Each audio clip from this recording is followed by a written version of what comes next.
Okay. Good afternoon, and welcome to the forum at the Harvard School of Public Health. I'm Scott Malone. I'm a correspondent with Reuters News here in Boston, and I'll be moderating our discussion today on gun violence and public health. It's a conversation presented as a collaboration of the Harvard School of Public Health and Reuters News. Obviously, we're here today in the wake of last month's tragic shooting at Sandy Hook Elementary School in Newtown, Connecticut, which left 28 people dead and has refocused the nation's attention on gun control and gun regulation. While the massacre was not the nation's deadliest mass shooting, that sad honor goes to the 32 people who died at a gunman's hands at Virginia Tech in 2007. Never before had so many victims been so young. 20 first graders, all aged 6 and 7, died in the attack.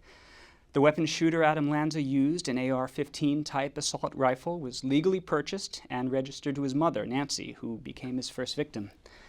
The tragedy prompted President Barack Obama to appoint a White House panel to come up with new ways to curtail gun violence, saying that as a nation we're not doing enough to prevent shootings. On average, 30 Americans die in gun-related homicides each day. But it'll be an uphill battle. The Second Amendment of the U.S. Constitution protects the right to gun ownership, and a week after the shooting, the head of the powerful National Rifle Association came out swinging on behalf of gun rights, saying that the news media and violent video games shared blame for the deaths and proclaiming that the only thing that stops a bad guy with a gun is a good guy with a gun. Americans, as a population, remain conflicted in their views on guns. A recent USA Today Gallup poll found that 58% back tougher gun laws, but a narrow 51% majority oppose any moves to outlaw assault weapons. Gun enthusiasts' commitment to buying and owning weaponry seems to have surged in the wake of the Newtown tragedy. The FBI reported a record-high 2.8 million background checks on potential gun buyers in December, the month after the shooting. Today's event will be webcast by the Harvard School of Public Health and Reuters, and both institutions will be live blogging the proceedings. With that, let me introduce our guests. To my immediate left, we have David Hemingway. David is Professor of Health Policy and Management at the Harvard School of Public Health and Director of the Harvard Injury Control Research Center. He has written widely on preventing injuries of all kinds, from firearms and suicide to child abuse and motor vehicle accidents. Next to David is Felton Earls. Felton is a professor of child psychiatry at Harvard Medical School and research professor of human behavior and development here at the Harvard School of Public Health. Among his many achievements is running a 15-year research project in Chicago that examined the consequences of children's exposure to community and family violence, which remains one of the largest studies on youth development ever undertaken. To his left is Lawrence Tribe, professor of constitutional law at the Harvard Law School and the Carl M. Loeb University professor. He's one of only 50 people to have held that title during Harvard's long and illustrious history. His former students and research assistants at Harvard Law School included President Obama, Chief Justice Roberts, Justice Elena Kagan, and he served briefly in the Obama administration in 2010. He has also written and lectured widely on Second Amendment issues. And then batting cleanup is David King. David is senior lecturer in public policy at the Harvard Kennedy School, where he faces the challenging task of running freshman orientation for the newly elected lawmakers who attend the university's bipartisan program for newly elected members of U.S. Congress, which he directs. He also chaired a task force on election reform after the 2000 Bush-Gore election. Each of our guests will make brief opening comments, and then we'll turn it over to the floor for you questions. We'll be taking questions both from people here in the room in Boston and from online. And with that, I'll turn it over to Professor Hemingway. So I'm just going to want to say three things. First is that the United States has a very horrific gun problem. Not only are 85 people a day dying from guns from all sorts of injuries, but that compared to the other developed countries, we are just doing terribly. We are a nation which does not have more crime or more violence. We're an average country in terms of assaults, in terms of robbery, in terms of homicide, and so forth. But compared to these other developed countries, we have by far the most guns, the weakest gun laws, and so many more homicides. Let me give you just a feeling for the differences. If you look at our 5 to 14-year-olds, these are K through 8. It's hard to blame the victim here. A typical child in the United States doesn't have just like 20% more likelihood of being murdered with a gun, or 50% more likelihood, or 2 times more likelihood, but 13 times more likelihood of being murdered with a gun than children in Japan or Italy or any other industrialized country. Our non-gun homicide rate for these children is about the average. Same way for suicide. A child in the United States is 8 times more likely to find his dad's gun and kill himself than a child in these other developed countries. And our non-gun suicide rate for our children is average. Our unintentional gun death rate is 10 times greater. So we have an enormous, enormous problem. There are lots of things we can do. We're going to talk about a number of sensible gun laws, which the vast majority of Americans favor, even most gun owners favor. One of the things I want to emphasize is that there's lots of other things we can do without laws. We really have to change social norms in this country about guns and how we treat guns and think about guns. And finally, from a personal perspective, I think it's really important to have good data and good research to understand what's going on. And unfortunately, our federal government makes it very hard to get good data and deliberately has basically eliminated almost all funding for gun research. And this really has to change if we're going to make a difference. I think now is our window of opportunity to do something. It's basically, if not now, when are we going to ever do anything? And I just think God forgive us if we do nothing and let our children continue to die. Okay.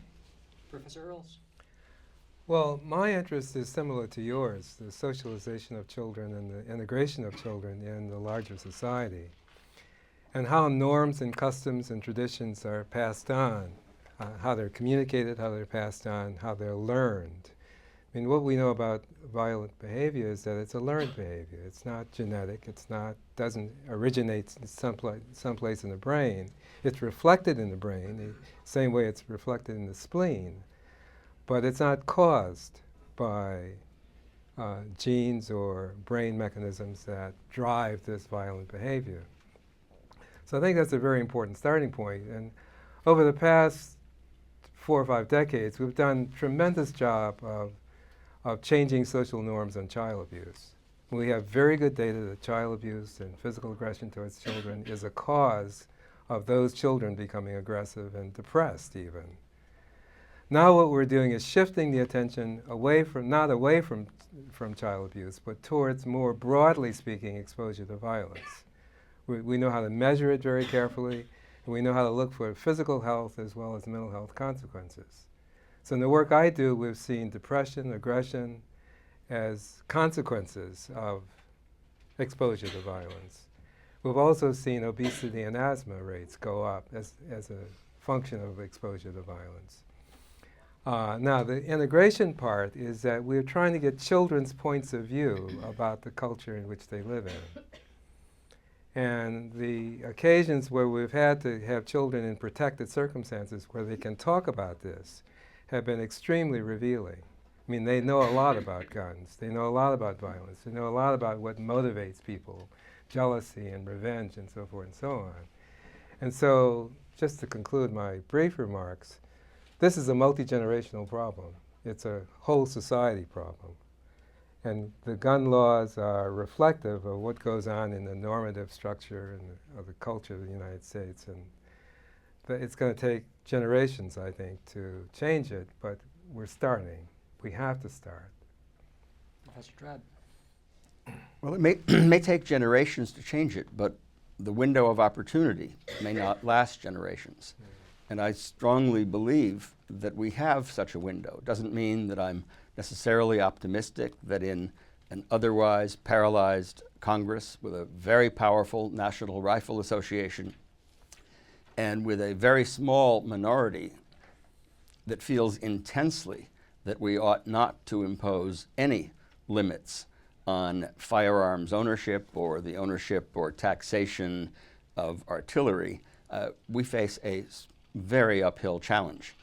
Now, you've heard from 2 experts in public health and psychiatry, and there's no doubt that the problem, properly understood, is a sweeping and holistic one. There's no one thing we can do that will suddenly, like, to pardon the metaphor, a silver bullet, solve the problem. But my fundamental belief is that we cannot let the perfect become the enemy of the good. It may be that unless we change everything, we will not achieve anything like the progress we want to achieve. But if we wait until we can change everything, then we will surely change nothing. We are not a more bloodthirsty country culturally than other developed countries. It's true that there are studies suggesting that we addict our kids to violence through violent videos and in other ways. But violent videos are not uniquely available in the United States. What distinguishes the United States from other developed countries is our astonishingly relaxed and loophole-ridden laws regulating who may own a gun, whether the gun may be carried in a concealed way, how powerful the gun may be, whether it can be a military-style weapon, whether it can be equipped with the sort of artillery that rips children's bodies to shreds, not just in one shot, but in dozens of shots in a few seconds. That's what makes the United States unique.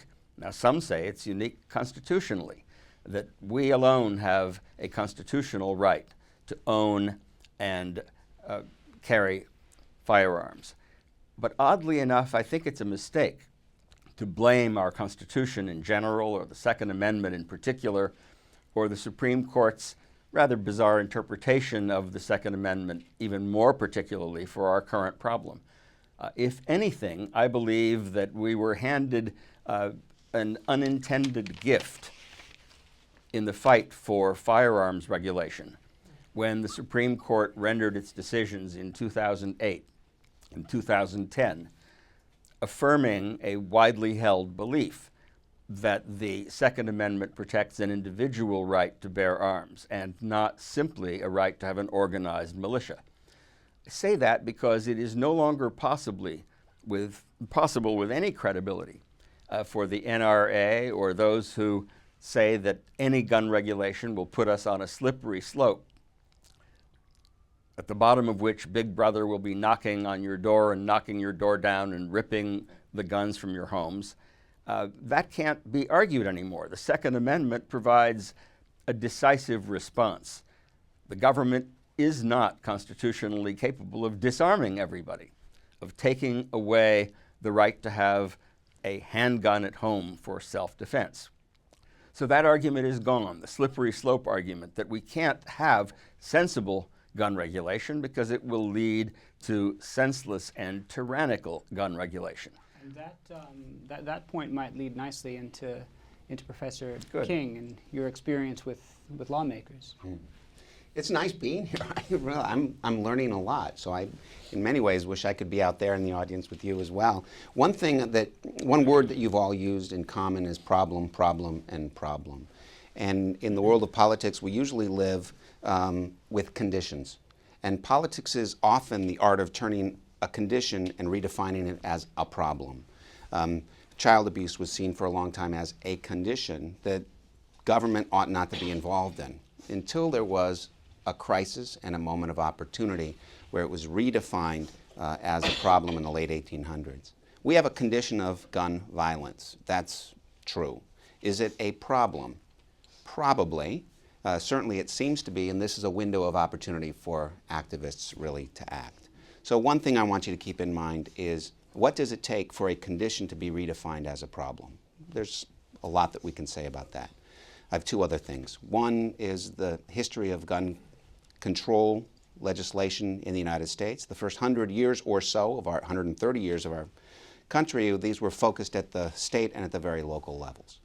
The Constitution applies to federal laws, yet we had at a very local level gun control regulations in the early 1800s, limiting handguns, for example. The founders were used to long guns and not handguns. Limiting in the 1830s the Bowie knife. So at the state and local level, we had a history of gun control. In 1934, then, the federal government becomes involved, reacting very specifically to the surge of violence during the Prohibition era, and then enacted controls against Tommy guns, against sawed-off shotguns, and against silencers. It was reinforced in 1938. In 1968, the modern era of gun control was expanding legislation to restrict the mentally ill and drug abusers from having access to guns. That was reacting to the assassinations of Senator Kennedy and of Dr. Martin Luther King Jr. A national registry was put in place at that point, but in subsequent legislation, especially in 1986, the federal government was prohibited from maintaining a national registry. They could have a database of people who had crimes or who were mentally ill, but they were prohibited from having a national registry. And there have been, tugs and flows ever since. My belief is that we're not going to make a lot of progress in Congress anytime soon on gun control. I think it tends to be viewed as a condition and not necessarily widely as a problem that we know how to act upon. And then the third point I want to make fairly quickly at this point is that there's a difference between preferences and intensities. Most Americans, when asked in proper ways, support certain limitations on who can have guns. Crazy people shouldn't have guns. They accept that the governments ought to have a standardized way of reporting and doing background checks. Americans overwhelmingly think that private gun shows ought to be restricted and have gun background checks as well. But the intensity of these preferences are not evenly held. And think about it in terms of most people you know. There are folks who are absolutists on the Second Amendment, who think that they absolutely cannot go down the slippery slope of having stricter gun control laws. Then there are most Americans who think that we ought to have some more gun control laws. And for them, it's issue 9 or 10 or 20. It's down there with campaign finance reform. It's down there with making safer child seats. And for the folks who are fighting against stiffer gun control laws, it's issue number 1 or issue number 2. My question to you is, what's a democracy supposed to do? Is a democracy supposed to reflect the majority opinion, or should a democracy also weigh the intensity of people's preferences? We have a system that weighs the intensity of people's preferences. So it's not a simple up or down vote. Part of our preferences as a society are reflected in how we fund candidates and campaigns. 96% of the funding that went towards gun control measures went to Republicans in the last election cycle. The National Rifle Association's Independent Expenditure Group gave out $7.44 million in the last 2 years for federal elections. Out of all of that money, $7.44 million, only $23,000 was spent in favor of Democratic candidates. It's an uneven playing field in terms of who's organized and the partisan balance. But again, it comes to intensity and preferences. So a challenging political environment. With that, we're going to open it up. First, we'll take some questions from here in the room. And I just ask you to wait until there are microphones going around, and that will allow the folks listening to the webcast to hear you. Thank you to the panelists for sharing your perspective on this issue. I have a question for Dr. Hemingway, which is, would you be able to discuss some of the social norms approaches, non-legislative approaches to work on this problem, given what's been said about the difficulty of pursuing this through Congress? Not that we shouldn't also look at that. Thank you. I think a key thing to recognize is that all groups, if we're going to make a difference, need to get involved. Foundations have to start funding this. Women's groups have to say this is a major issue. Children's advocacy groups have to say this is a major issue. The media has to change the way it reports. And also, I would argue that gun owners have to change a little about their social norms. And 2 areas I would talk about gun owners is one has to do with gun storage. We know gun storage, if you store your guns improperly, this can lead to major social problems in your community. And too many people don't bother to store their guns properly, and then they get stolen or used badly. A second thing I would like to see is at this school we've had the designated driver campaign, which had a tremendous effect on drunk driving. And I would like to see a change made so similar to Friends Don't Let Friends Drive Drunk, which is that if you are in a situation where you know your gunner friend isn't going through a bad patch, he's had a divorce, he's drinking, he's acting a little crazy, it should be your responsibility to you should take it on yourself to help him get rid of his gun for a little while till he feels better. And I think one of the things that could have happened in Sandy Hook, if that had been the social norm, this mother might have gotten rid of the gun herself, or her friends could have said, look, your 20-year-old, he's not doing well. This is not a good time to have guns around the house. Maybe in a year or two he'll have a girlfriend and everything will be fine. And if they had gotten the gun out of the house, I think the suicide, and most of these horrific shootings are suicides, would have been averted, and I think all these children would still be alive. Anybody else want to take a crack at that? Can I just add to that the social norm that we studied in Chicago was collective efficacy. And what it means is the willingness of people, neighbors in this case, because we did it neighborhood by neighborhood, the willingness of people to intervene in the lives of other people in the neighborhood, children, older people, and so forth. And what we found was a disconnection between social class and collective efficacy, such that there were poor communities that had high collective efficacy, some, and wealthy communities, middle-class communities that had average or below average collective efficacy.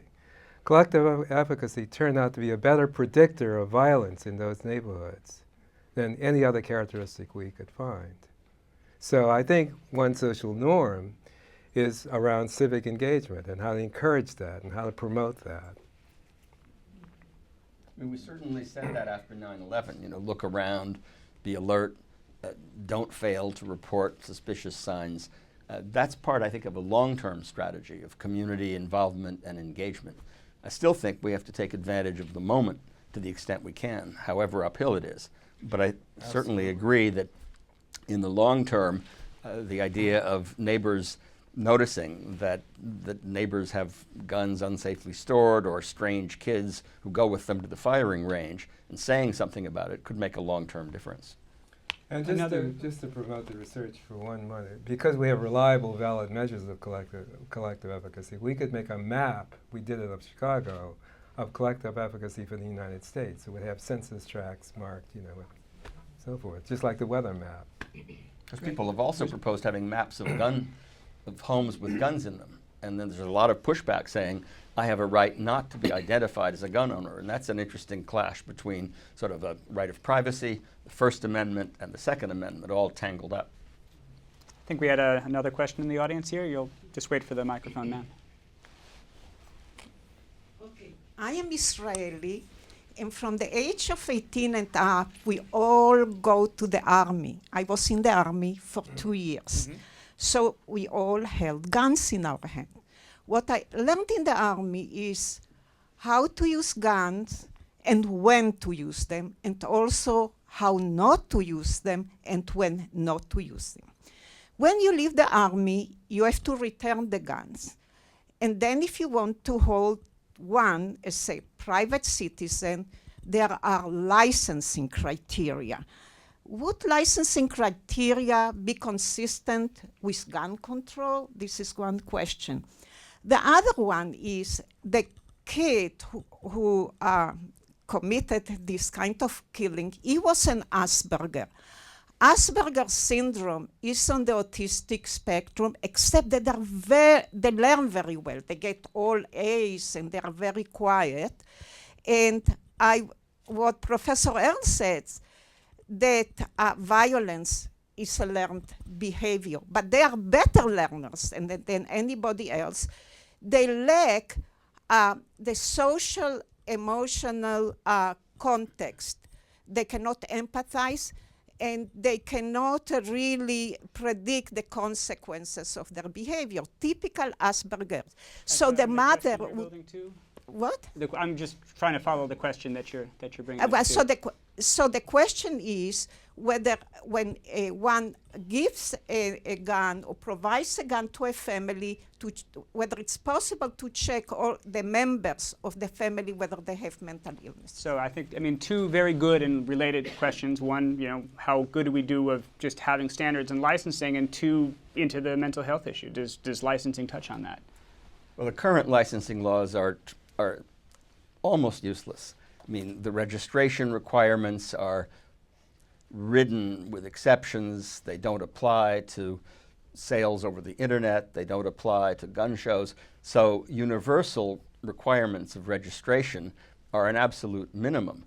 But the idea that in addition to having to register the gun and having significant background check, that you really need to show that you are a safe user of a gun so that there is a licensing process, that's something that we barely have in the United States, but it's not the Second Amendment's fault. Even the Supreme Court's decisions in 2008 and 2010 made clear that the right to have a gun for self-defense does not include a right to be free of licensing and regulation of a fairly comprehensive sort, so that there is no constitutional obstacle. The obstacle is cultural and profoundly political. And I think it's an interesting idea that in addition to having a check on yourself, there should be a check on the people in your household.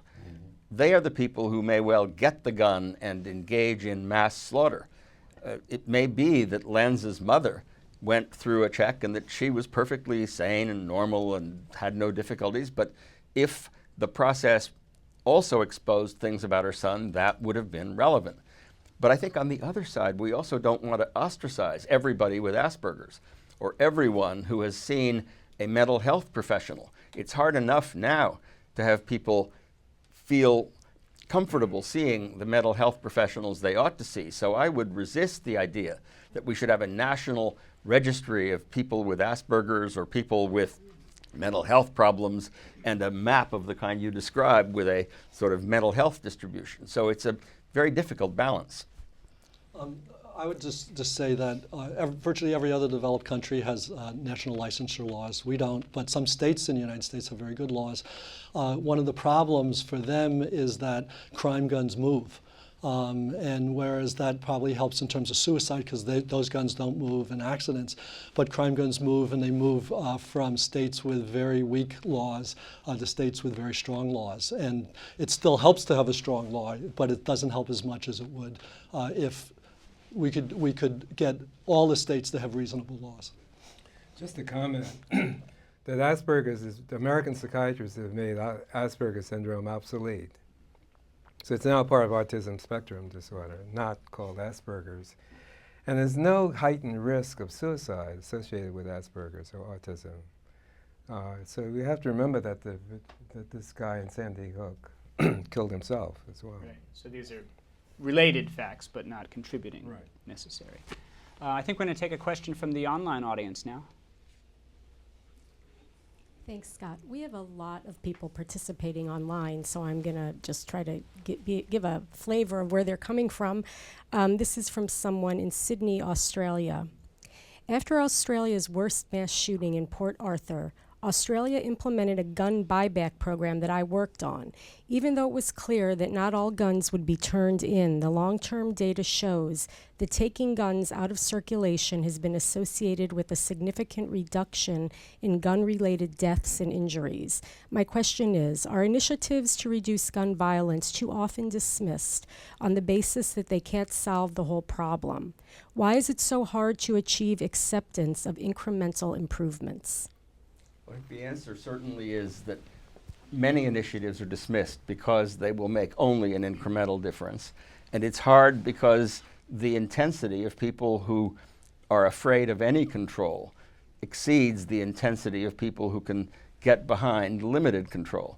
But the Australian buyback program was mandatory. That is, it didn't achieve universal elimination of assault weapons, but you really were required. It was a kind of eminent domain. You were required to turn in an assault weapon and you would be compensated.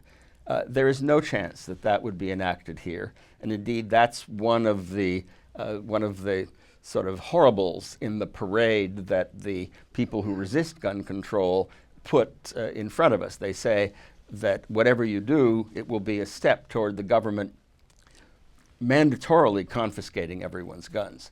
So I would remind people that that's not on parade here.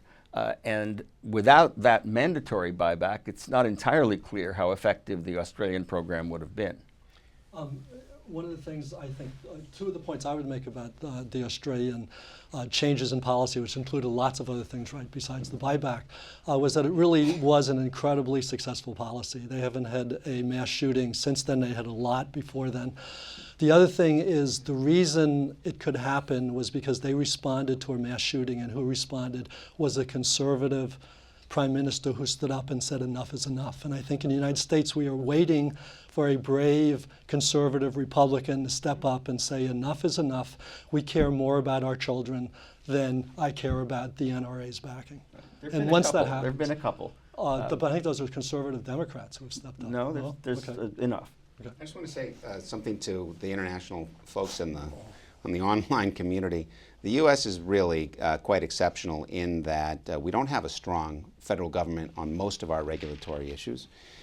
We weren't known as the United States of America until the First World War. We were universally considering ourselves the United States in America. We have 50 states plus the District of Columbia, 3,033 counties, 56,000 towns, townships, and municipalities. There's a patchwork quilt of regulations. It's very difficult for us to have a unified national reaction. I guess my history is a little different. I think it was when we got rid of the Articles of Confederation that we started calling it the United States of America. Congress did try to pass a law, and it did pass a law making it a crime to have a gun near a school. And it was the United States Supreme Court in a case called Lopez by a vote of 5-4 that said that's unconstitutional. So there is a sense of national unity, but there is also a strongly federalist impulse in the current conservative Roberts Court. Was there another question from the online world? Or? There are a lot of them. Okay. Here's someone from the States. The nation States has of or in America? in America. The nation has previously implemented a ban on new sales of assault weapons. Some studies indicate that the ban was not successful in changing gun-related murder rates. No change when implemented or expired. Why would a renewal of the ban lead to a different outcome now? Well, the ban was so riddled with loopholes that one couldn't expect to find much of anything, and particularly you wouldn't expect to find a big effect on overall homicide rates, since everyone knows that only about 2% of homicides are with assault weapons. What the ban would have had some effect on would have been mass shootings. And there it's hard to tell what would have happened, but it was so easy to get around the ban that, yeah, I think the ban did not have much of an effect. Right. I mean, for one thing, a lot of the definitions of assault weapons are such that if you don't have a grenade launcher on your gun, it's not an assault weapon. I mean, we need a comprehensive regulation. I think we're gonna move it along now to some practical suggestions from our panelists. But as a segue into that, I guess I wanted to follow up on a point that you opened with, David. You talked about the idea of gun storage and safe gun storage and the influence that can happen. And I think that when you look at issues like that, you have a balance of, there's the argument to keep the gun unloaded, trigger locked, locked cabinet, safe, not going to be fall into unexpected hands. On the other hand, you have the argument of this gun is owned maybe for defensive purposes. If you listen to Wayne LaPierre's comments from the NRA, he talked about the scenario of the glass breaking at 3 o'clock in the morning. And I think some gun owners, maybe many gun owners might say, well, I need to have this weapon in a place where I can use it in an emergency when I need it. How do you balance those two? One of the things is you try to look at the science, and there's no sort of evidence at all suggesting that having the gun that you can get within 2 seconds matters more than the gun you can get within 10 seconds. Because if you really care that much, you can have a locked gun and you can unlock that gun very, very, very, very fast. There is a huge amount of evidence that having an unsecured gun leads to all sorts of death in the family. We've done lots of studies about self-defense gun use, and what we found is when people talk about self-defense gun use, it turns out more often than not, to be escalating arguments, which is not the perception that most people have when you say the word self-defense gun use. And public education is critical here. A lot of people don't know that a gun in the home, in terms of well-documented data, is more likely to result in their own death than to result in their self-protection. And we have to resist not only the kind of know-nothing attitude of people who say you can't regulate at all, or Big Brother will come and rip away your guns, but also the attitude that shuts down public education. Florida, for example, passed a law that made it an offense for a doctor to advise his patient or her patient that having guns in the home might be dangerous to their health. Now, that law, thank goodness, was struck down by a federal district court under the First Amendment. But it turns out that snuck into the Affordable Care Act, there are also limitations on the ability to give public health advice to people about the dangers of guns. So we have to look not only at the standard, the usual suspects in terms of loopholes in gun regulations, we also have to look at attempts to shut down information which can change the culture. And that's just to emphasize that the lead public health agency, the Centers for Disease Control, was under such attack from the gun lobby that now it refuses to do any work at all about firearms. It won't even say the word firearms in its sacred halls. And that's just crazy. What we, in public health, if it was in your safety to have a gun in the home, people in public health would try to get you to own a gun. But what evidence we have is that it's really against your self-interest. And we really have to understand, is that true for everybody? Is it just true for some people? There's so much stuff we don't know. What are some of the steps that public health authorities and just society at large can take to communicate those messages? Well, I think one of the things is for people to become more educated, but I think that the key thing is to unite in little groups that try to do something, and to get the Rotary Club to try to do things. Every group has to say, what can we do? And so, for example, one of the things that somebody here has been pushing, rightfully, I think, is that reporters should change somewhat. For example, in Massachusetts now, when there's a killing, you say who killed who.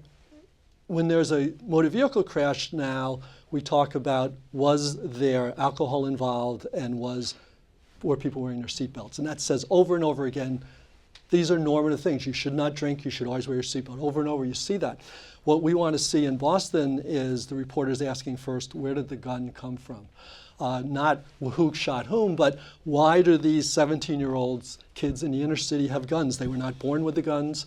They did not steal the guns, because very few people in Boston have guns. Some adult made money bringing the gun into the city, and who is that adult? And that's who we should be thinking about, not the children who adolescents behave badly often.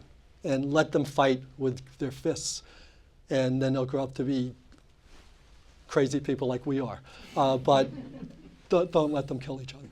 And when you're trying to find out where the gun came from, it would help if there were requirements that guns essentially bear fingerprints. I mean, we could use smart technology to deal with the problem. We could have a requirement that guns that are manufactured be smart guns. That is, that they can't shoot in certain areas where they are essentially sort of deactivated. There are all sorts of things that could be done that are somewhat novel, and that the National Rifle Association hasn't yet organized its mind around.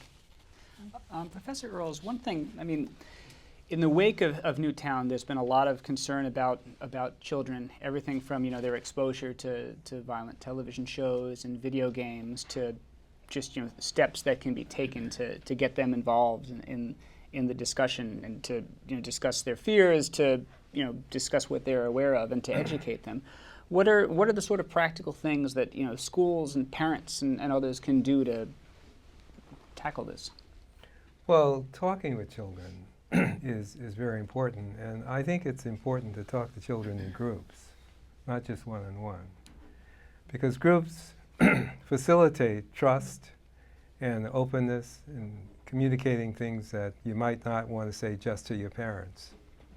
And so I think that part of monitoring Sandy Hook in the future is going to be to keep the conversation alive with how the children feel violence and how they adapt to it, and what kind of solutions they have. And what should parents be worried about in listening? Well, it's a difficult problem that we were interested in showing a cause-effect relationship between exposure to violence and violent behavior, but could not do a randomized experiment. I mean, it would be unethical to expose children to violence.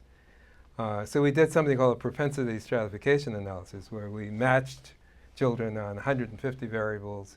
The only thing that was different about pairs of children was that one was exposed to gun violence and the other wasn't. And we were able to demonstrate in that pseudo-experiment that exposure to violence doubled the risk, almost tripled the risk, of that child becoming violent himself over a 2-year period. When we think about toy guns and the kinds of toy guns that children are exposed to, video games and so forth, that this same ethical problem keeps coming up. I mean, would we as experimenters, as scientists, want to expose children to these weapons, to these video games and so forth? I mean, would we get parental permission to do it? And would children's assent be required? And would children want to do it themselves? So I think there's a lot we need to learn, but there are ethical issues in the way of learning those things, because as a society we do believe that this is potentially something that's risky. Video games, toy guns, and so forth. So. What I would like to emphasize is that what limited data we have indicates that our children are not more violent than the children of other developed countries. And yes, probably we should do something about violent video games, there's no question, but what distinguishes us is that our children kill each other. And why do they kill each other? Because they have guns. That's what makes us different, and it makes us horrifically different. And the rest of the developed world cannot understand us. They say, how can you let your children die? What are you doing? How can this happen? Now, Professor King, Professor Tribe, early on you commented about this being maybe a moment for an opportunity for change, for things to happen. What's the legal debate ahead? What should we be expecting to hear about, and what should we be expecting our congresspersons to be? Well, we'll certainly hear the invocation of the Second Amendment anytime a regulation is proposed. And the Second Amendment has been used sort of promiscuously. There was a decision by Judge Posner in the Seventh Circuit on December 11th saying that a ban on carrying concealed weapons violates the Second Amendment. You don't have to have a concealed weapon in public for self-defense. The core right that the Supreme Court affirmed is a right of self-defense, not only in the home but elsewhere. But the idea that you have to be able to carry a concealed weapon and that can't be stringently regulated is pretty wild. But we can expect those debates whenever a gun regulation is proposed. That is, the Second Amendment, though I see it as our friend in a certain way, because it provides an answer to the fear that anything you do will slip down the slope toward total gun elimination. At the same time, it is a weapon used by the other side. It's not only our shield, it's their sword. And you name it, whatever regulation is proposed, to reenact the assault weapons ban with less loopholes, to have comprehensive control of the ammunition itself, the hollow bullets, it will all be met with litigation. The key thing that the Supreme Court did in 2008 and 2010 is open a Pandora's box of litigation. But we don't have to be afraid of lawsuits. They're going to come, and we have powerful arguments to make. It is likely not the Second Amendment, but the political landscape that's going to make it difficult to get things done. Professor King, why don't you talk a little bit about that landscape and what we can expect out of the White House panel chaired by Vice President Biden, and what's likely to happen in the Congress that we have today? Well, the White House panel will report in a month or so, maybe less. It'll be a couple of suggestions, presumably around high-capacity magazines. I wouldn't anticipate that much happens directly from that. I want to underscore that elected representatives respond to activists, people who are activated. Everyone in this room cares about something. You are an activist waiting to be activated. Everyone listening is an activist waiting to be activated. And if this is something that you care deeply about, then you have to become involved, right? It's not enough just to complain that policy isn't changing or social norms aren't changing. Nothing changes until you and your colleagues, your friends, get activated together. So complaining isn't enough. Great. I think in Congress what we are more likely to see is on a different dimension. It's the Judiciary Committee in the House and the Senate that will be handling the gun laws. And there's an interesting constellation of forces now that will move towards a national ID card. If we're going to have a stringent, strict, believable national registry and background checks, there is a political coalition that will support a national ID card. The national ID card also supported by some voting rights activists. Certainly the Homeland Security community is behind a national ID card. I think that's the kind of thing that will be thrown in here, will fracture both liberals and conservatives and redefine the issue. Right. And immigration will... Immigration is going to be part of that. the solution. So to the extent that immigration is high on our list of things to be concerned about, and certainly gun violence, the national ID card will be within a month or two something we're all talking about. Okay. But we should note that immigrants typically have much lower violence rates than than people in the United States. It just takes them a generation or so to get up to our speed in terms of being violent. Speaking English. I'd like to, at this point, maybe bring the conversation back to you guys here in the room. Further questions for our panel? Just wait, they'll bring you the microphone in a moment. Down in the front here, sorry. Thank you.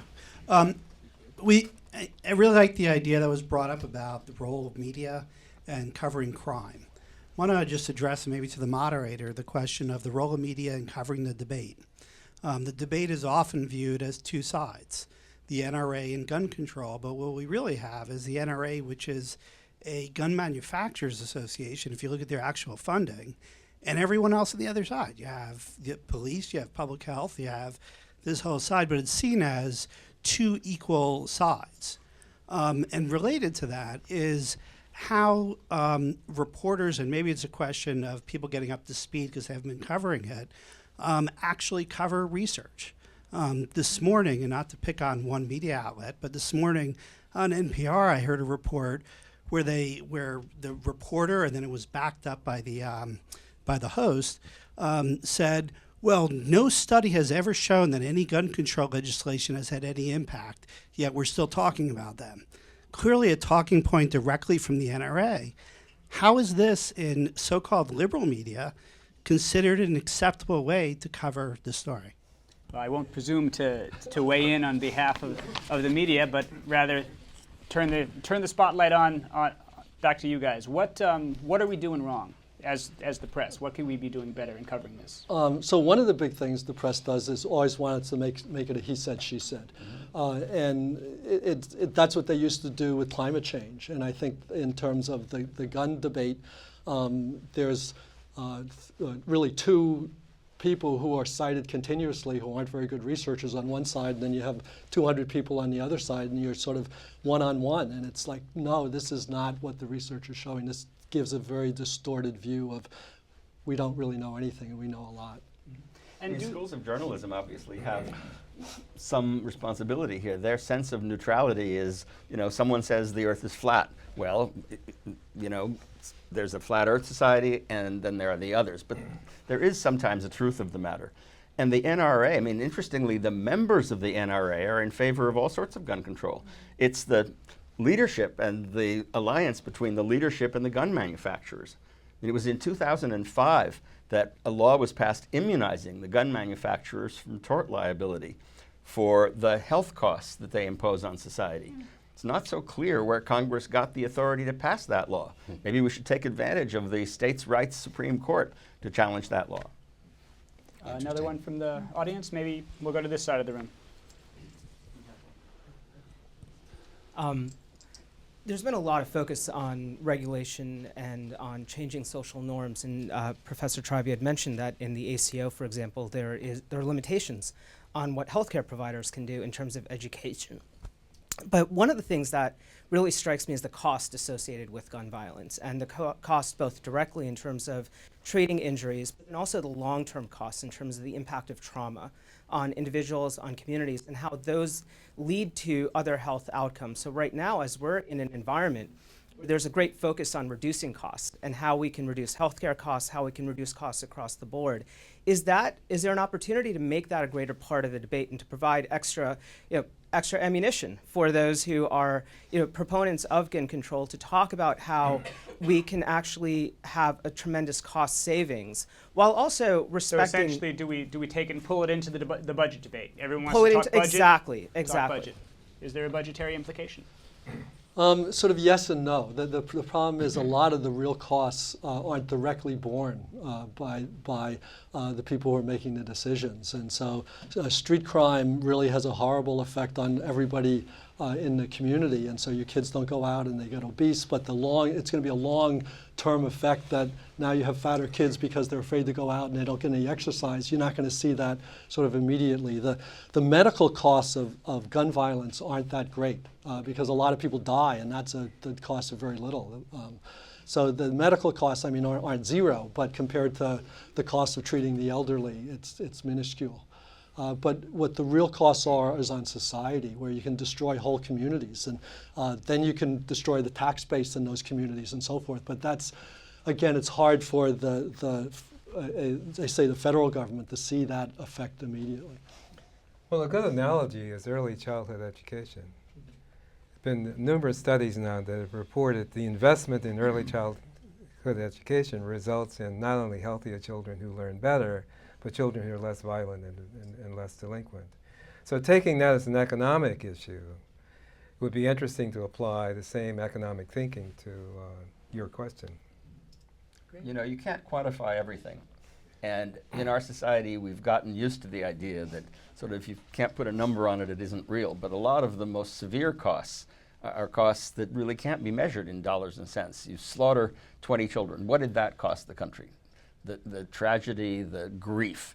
You can't put a dollar value on it, but I would say most of us would pay quite a bit to reduce the chances of that happening again. I think was there another question in the corner back here? As an immigrant to this country, one of the things that you have to understand and answer correctly is there's a question in the exam there that says, would you ever take gun against an American? I can assure you that if you say yes in that question, you must as well forget your citizenship.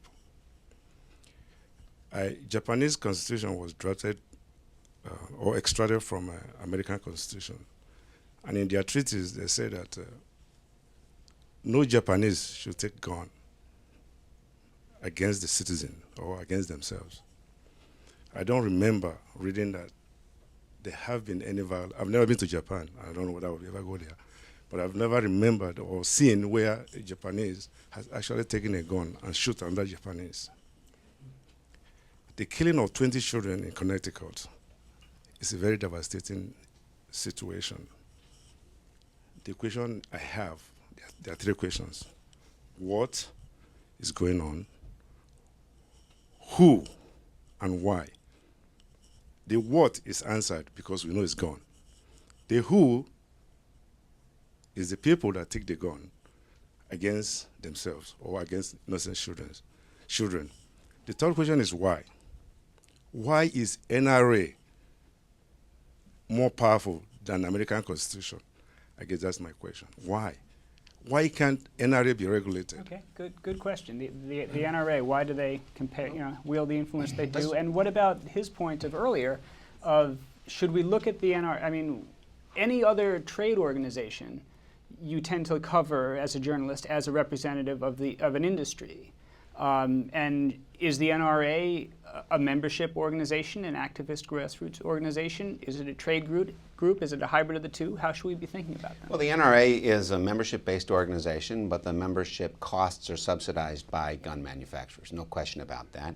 And we have an interest group society that's dominated by manufacturing interests, not by citizens groups. I'll just give you three quick examples about the foundation of certain groups. The American Automobile Association was funded by Ford Motor Company.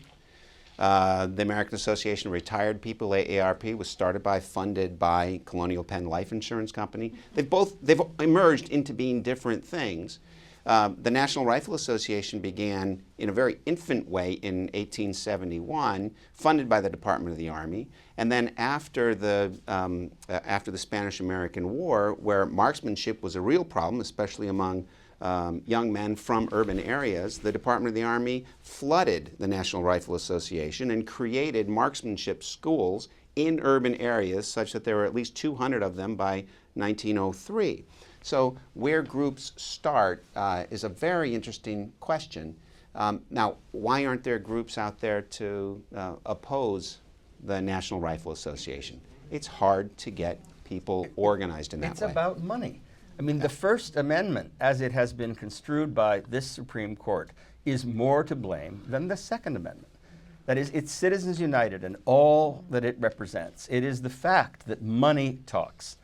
And it's not easy to measure in partisan terms, but it's quite clear that people on both sides of the aisle in Congress owe more to their funders than to their constituents. That has got to be changed, whether by a constitutional amendment or something. But that is at the heart of the problem. So that I'm really glad you asked your question. The focus of this discussion has been more on an amendment one number too high. I just want to say that behind us is the word forum. And people want to believe that politics is a forum. A representative republic is a forum. Some people want to believe that it's an arena where we're sitting on the sides and watching these folks be combatants.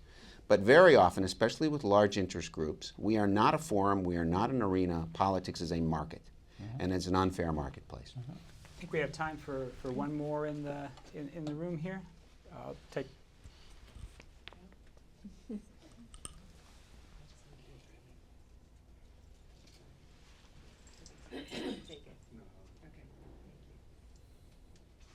This question is for Professor Hemingway or any of the distinguished panelists. David, as you know, the work we do through Citizens for Safety finds us encountering too many parents in urban centers who are suffering just like the Newton parents because they've lost children to gun violence. These children aren't dying in mass shootings, but from crimes committed with handguns sold illegally on our streets. Are there loopholes in the law that you would close to protect these children as well? I mean, there's lots of loopholes in our laws. One of the big loopholes, of course, is that we don't have universal background checks. Something else I would love to see is a national one gun per month law, which would really reduce gun trafficking by reducing the profitability of going down to South Carolina and buying 20 guns and bringing them up and selling them on the streets. So I think there's lots of things, sensible things that we could do that would make a real difference, and we need to do them. From a public health standpoint, it's like, why are we doing nothing? And maybe this is a good way to close this down. Maybe from each of the rest of you briefly, one brief, sensible, practical thing that we haven't talked about yet that will help. Well, we've talked about it, but I just want to replicate it, resonate it, for the audience. And that is the fact that researchers are handcuffed by federal policy. And I think a very appropriate thing for the media to do is to expose that. Because there are really fundamental questions about our society, about guns, that we can't answer because of this. I guess the main thing I would say is that every day more children are killed in the United States than were killed at Sandy Hook Elementary, and yet they are anonymous. We don't know who they were. To the parents of those children, to their brothers and their sisters, to the children themselves, it is the same tragedy.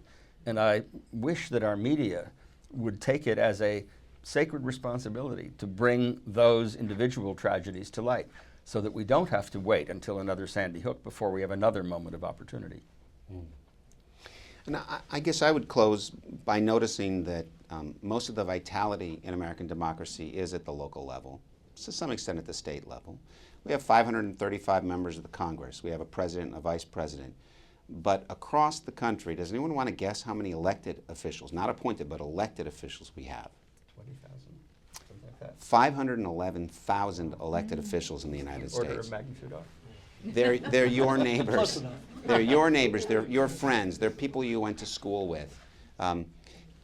gun violence is a problem society-wide. We have elected representatives society-wide. You have to reach out to them as your neighbors and your school committee members, and then it will have an impact at a national level. Great. Well, on behalf of the Harvard School of Public Health and Reuters News, I want to thank all of you for participating. I want to thank all of you, both in the room and who are listening online. I think this was a helpful discussion, and I hope it energizes your thinking going forward.